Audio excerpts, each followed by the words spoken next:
Pertama, developer itu membuat aplikasi, kemudian dilakukan testing, diuji sampai nanti software itu diyakinkan bagus, berjalan dengan baik, baru kemudian dideploy atau diinstal. Nah, diinstal inilah terjadi tadi masalah ketika HP-nya beda-beda dan sebagainya, itu kemudian bisa timbul masalah di sini. Nah, setelah diinstal baru kemudian dilakukan audit, dilihat apakah bekerja dengan baik atau tidak.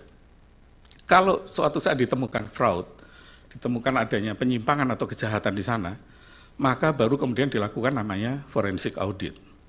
Jadi forensic audit itu ada tahapannya, tidak begitu ujuk-ujuk langsung dilakukan forensic audit. Kalau kita yakin ada kejahatan atau ada fraud di sana, baru bisa dilakukan forensic audit. Sama dengan di bidang-bidang yang lain, kalau tidak ada kejahatan, tidak mungkin ada audit forensik. Nah, apakah di Sirekap ada kejahatan? Saya hanya ingin menampilkan data saja, saya tidak akan banyak cerita. Saya bandingkan hasil KPU dengan yang pertama dengan lembaga hitung cepat.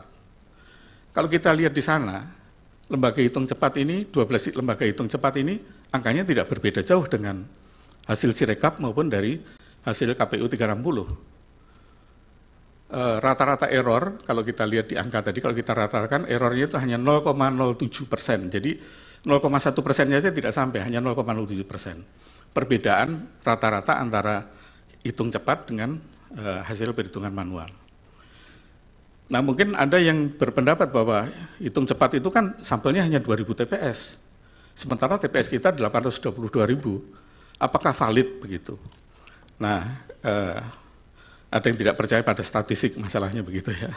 Nah, saya ingin tunjukkan, kalau ini dari statistik dengan sampling, kita lihat bagaimana dengan real count yang lain. Jadi masyarakat sipil yang dimotori oleh para tokoh-tokoh, mungkin ada beberapa ada di ruangan ini, membuat berbagai macam perhitungan real paralel dengan Sirekap. Ada beberapa, lebih dari 10 kalau nggak salah, tapi saya ambil 3 saja yang besar.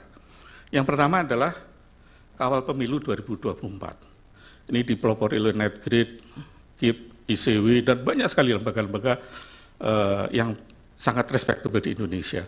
Sehingga hasilnya juga mestinya bisa kita hormati. Yang kedua adalah Jaga Suara 2024. Ini juga dipelopori oleh beberapa tokoh nasional, para ahli pemilu juga, mantan anggota KPU juga ada di sana, dan beberapa lembaga-lembaga yang juga respectable di Indonesia.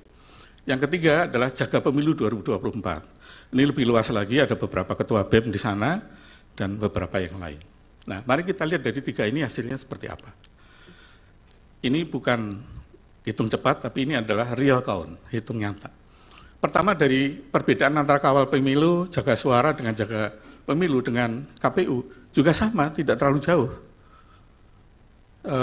Yang paling tinggi di sana adalah hanya di Jaga Pemilu, karena Jaga Pemilu itu melakukan pembulatan.